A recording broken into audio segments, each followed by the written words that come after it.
It do, flight crew, FTC, flight team stand up. It's June. Jimmy High Roller. The NBA is rigged. Hey, I've been saying this for years since I started watching sports in general. Let's check it out. It's really just a matchup between. Yo, no. These memes are crazy as heck. Nah, there's definitely got to be a meme. Hopefully, there's like a meme of NBA comp version that they usually do after like the finals and stuff, or playoffs at least. Look at this. Pass the ball or go to the moon. MPJ. The NBA is really just a match between barista and a horse racer. Huh?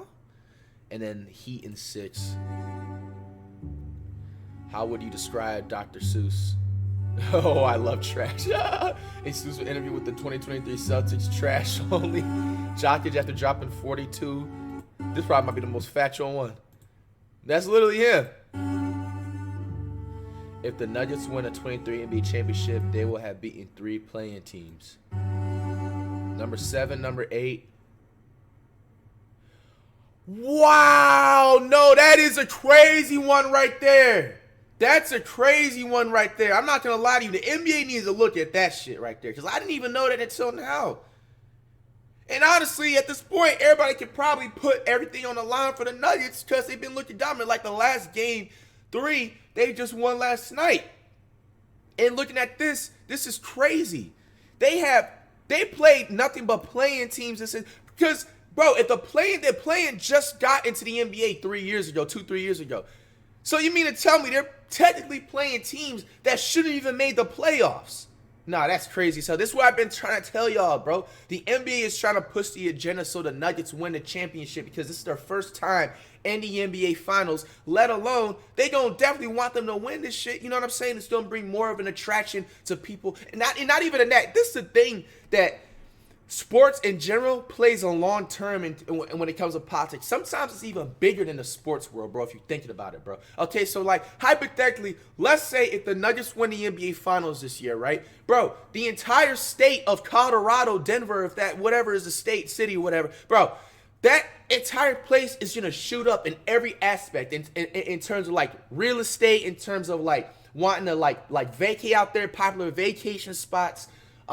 What else? Like all the above, all of everything is just gonna shoot up because that team won a championship. Similar to like how Vegas has like the Raiders and everything now. Just because Vegas now has a football team, it didn't even matter if they won one or multiple games throughout the entire season. They're gonna go up in the entire aspects in every part of politics in general because they have an attraction now and they have like just more things. You know what I'm saying? It's crazy because also if you look too, I believe a blog page posted it.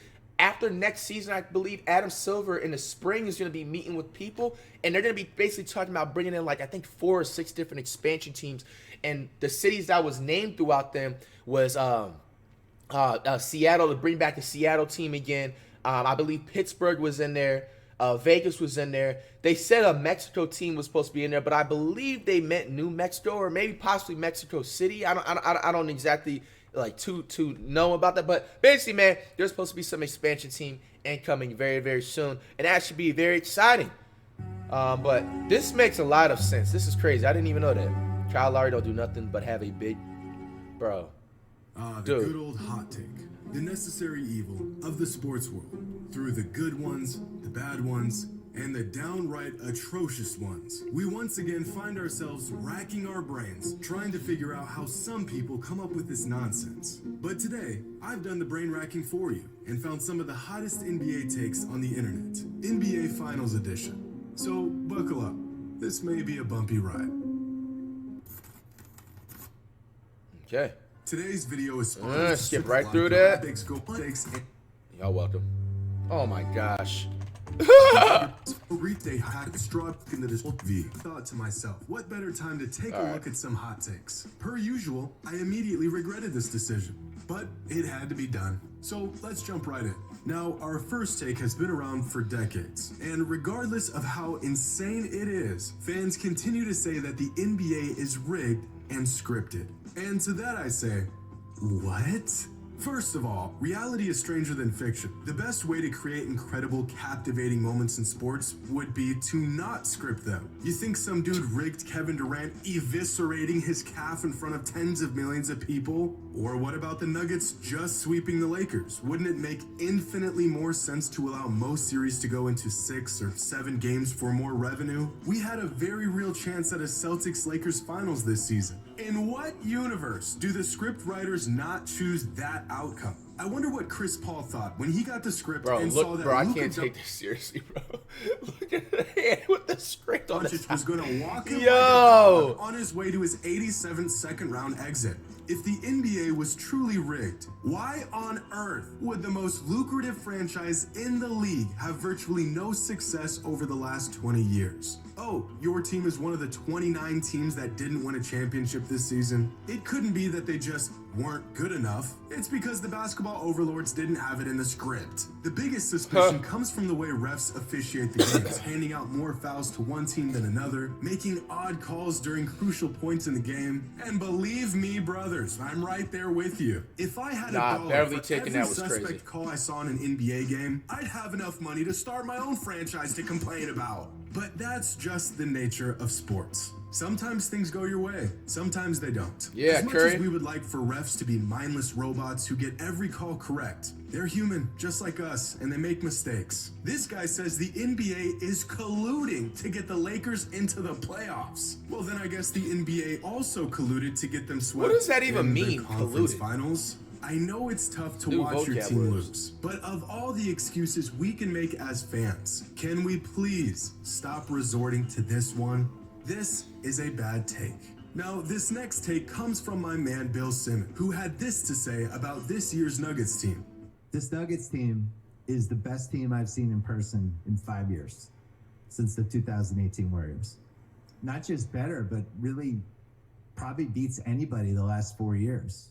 Now, when I first heard this, I thought that can't be true, but it actually might be. Of course, there's no way to know for sure, but going back through the last 8 teams to make the NBA Finals, the 2023 Nuggets do look like possibly the best team. Now, this is all just an opinion, but I think this year's Nuggets team would have beaten the 2022 Celtics and Warriors. They would have beaten the 2021 Suns and the 2020 Heat, and they would have probably taken down the 2019 Raptors. No. The 2 teams that I think are debatable are the 2020 Lakers and the 2021 Bucks. Come on, high roller. No way. Metrics from these teams, the Nuggets are on pace to being the best team since the 2019 Warriors. In the moment, it may not feel like it, but this Nuggets team is incredible. They beat a loaded Suns team that had the most lethal 2-man offensive game in the NBA. They swept a Lakers team that beat the defending champs, and they've done it all in historic fashion.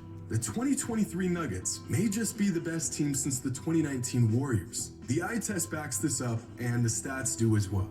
Now, this next take comes from a fan who says that if the Heat become the first team to win a championship as an 8 seed, it automatically becomes the greatest playoff run in NBA history.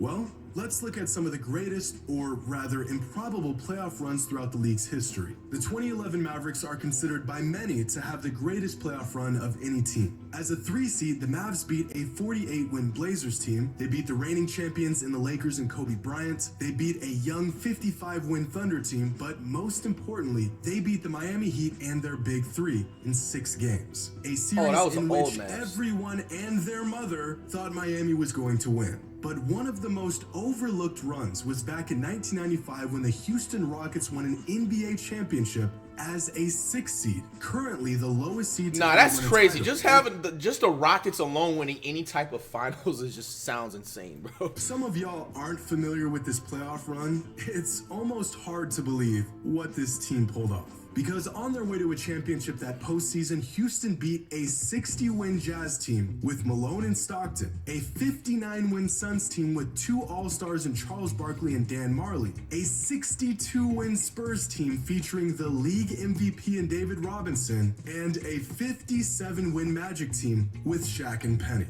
A few years ago, I made a video on the most difficult championships ever won, and the Rockets title in 1995 was ranked number 1. In fact, if we add up the total amount of regular season wins from all the teams the Rockets beat that postseason, we get a whopping 238 wins. Compare that with the 2011 Mavericks and this year's Heat, as well as some other metrics.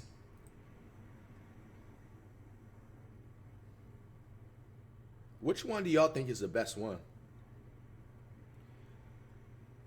I'm surprised that this is only the teams that had the playoff runs. Shit, I mean, looking at it, it looks like the Mavericks had the best one in history. Because to be honest, the Rockets, they're talking about them facing Shaq and Penny. Shaq was a rookie, right? He's just getting into the league. I mean, I ain't gonna lie, Shaq was dominant getting into the league too, so that's another thing. It's not like he took like 4 seasons. Because I know Shaq's like stats and stuff like that. He's definitely averaging 20 plus since getting into the league. I wasn't obviously born when he was like, or just getting born or whatever. When he was playing, Penny Hardaway's been nice. All right, so these are decent competitions, but the Mavericks, they had a different type of competition. I'm not even gonna lie to you. You had Kobe, who they faced, 2011, absolutely still in his prime and everything like that. And Kobe and Powell, like, bro, that was a complete duo. So you got to give credit for it. You know what I'm saying? The Mavs beating them. And then you had KD. They played the Warriors that season? Or no, they played OKC. KD wasn't even on the Warriors in 2011 yet. And Westbrook. Okay. See, I'm not going to lie to you, bro, because Westbrook wasn't like what he was until like 2017, I think, right? He was a triple-dub type Westbrook. He was always a nice role player and everything like that, all-star type, but I don't think he was more developed. The big competition, which was huge, was definitely LBJ, Wade, and Bosh. I ain't gonna lie, that was huge because back then, bro, like, you gotta realize, like, that big three was just, like, so groundbreaking and just so viral. Like, everybody thought that he was just gonna win 5 straight rings that year when LeBron decided to go to Miami and everything like that. And then when they lost to those Mavericks and everything, bro, they was just like second guessing. And then you had obviously Bosh too, forgot about. Bro, the Heat, I ain't gonna lie, the Heat got lucky low-key in the playoffs, bro. They shouldn't even beat the Celtics. And then you all gotta remember, they played the Sixers too. So I ain't gonna lie, I might go with the Mavericks. But what do you guys think out of these three? Which was had the greatest playoff? It's crazy how these are the only teams. I just realize there's more. Difficult path to a championship. But the 95 Rockets did have a solid squad surrounding Hakeem, with players like Clyde Drexler, Vernon Maxwell, Kenny Smith, Sam Cassell. This was a good team. The 2023 Heat, however, have absolutely no business even being in the finals. It's literally Jimmy, Bam, and the undraftables. Even No! Yo, I got new lingo unlocked, man. I stole this from High Roller, bro. The undraftable. They were the 3 seed going into the playoffs no way. with 57 wins. They had an Look awesome core of players, and they were easily one of the best teams in the league that season. They just had to make it past the heavy favorite to win it all. This year's Heat team was never favored in the postseason. From the very first series, they were expected to get sent home, and 2 of their core players have virtually sat the entire playoffs. So between the 1995 Rockets and the 2023 Heat, it's close. The Rockets had a more difficult path, but the Heat were expected to have absolutely no chance at all. You could make a great argument that if the Heat win a championship this year, it would be the greatest playoff run in NBA history. And so this is a good take. And our last take comes from the legend himself, Mike Breen. During Game 1 of the NBA Finals, Breen had a take about Nikola Jokic that some people didn't really appreciate. And one of those people was in the booth with him. You marvel at his complete game. He passes like magic, he rebounds like Moses, shoots like Dirk. Rebounds like Moses? Are you Moses Malone? I know. You want to check yourself? Now, Mike This Breen man has said watched check himself. a lot of basketball. Yeah. He knows the game, and as much as this take seems like a reach, is it really? Breen says that Jokic shoots like Dirk, which is about the highest praise a big man can get, and the numbers support this. Well, kind of. On short jumpers, Jokic is historically efficient. Both Dirk and Jokic are equally as deadly with their long jumpers, and Dirk is a noticeably better three-point shooter. But there's context missing here, because Nikola Jokic only shoots 39% of his shots from outside 10 feet, whereas Dirk shot a whopping 77% of his shots from outside 10 feet. As efficient as the Joker is, Dirk is the gold standard for a shooting big. Green also said Jokic passes the ball like magic. And sure, Jokic isn't the engine to the most exciting show in all of basketball, but in terms of moving the rock and getting open looks for his teammates, Jokic Jokic does is pass fire, like magic. man. In my opinion, Magic Johnson is still the greatest passer the game has ever seen. Jokic isn't quite that, but if you were to give your Bro, top I could do them 5 same passes in that NBA Magic is history, doing, by the who would way, be on your everybody. list? Magic, You Steve know me. Nash, LeBron James, Chris Paul, Jason Kidd. Maybe you got John Stockton, Larry Bird, Isaiah Thomas. But Nikola Jokic is undoubtedly in this discussion. And the last comparison that Breen gave was that Jokic rebounds like Moses Malone. And this is where Mark Jackson really lost it, as if the statement was a massive reach.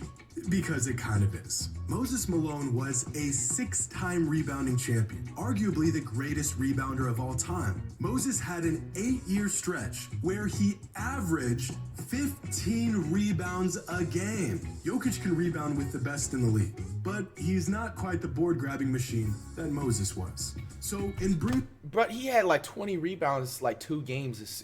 Come on, man. defense, Jokic can almost pass like magic. He's nearly the shooter Dirk was, and he's not quite the rebounder. Oh, that's fire. Is Malone Moses, was he wearing forces back in the day? Like low cut forces playing ball? Damn, that's gotta be different. So It's crazy because you obviously know like forces is actually basketball shoes, but they're not the preferred shoes you would want I to do wear. like this Bro, type, I wore forces but one time in 6th unfortunately, grade, that's how bro. the rankings High Breen top can forces, handle in one nigga. sitting. But Playing y'all know the ball. drill. Leave a comment with your Bro, hot take, and My as feet usual, just know, the bro. hotter, 2 the weeks, better. cut up. Or It looked like I walked worse. through a rainforest, Hope bro. you all enjoy it. Barefoot. And as always, until next time. Hey, man, very, very interesting vid. Who do you think had the best playoff run of all time? I'm very surprised, to be honest with you. Like, they didn't have the 0-1 76ers. Even though the Sixers didn't win, and you know what I'm saying, everything, bro, Iverson alone helping them go to the finals, that should be let alone enough, you know?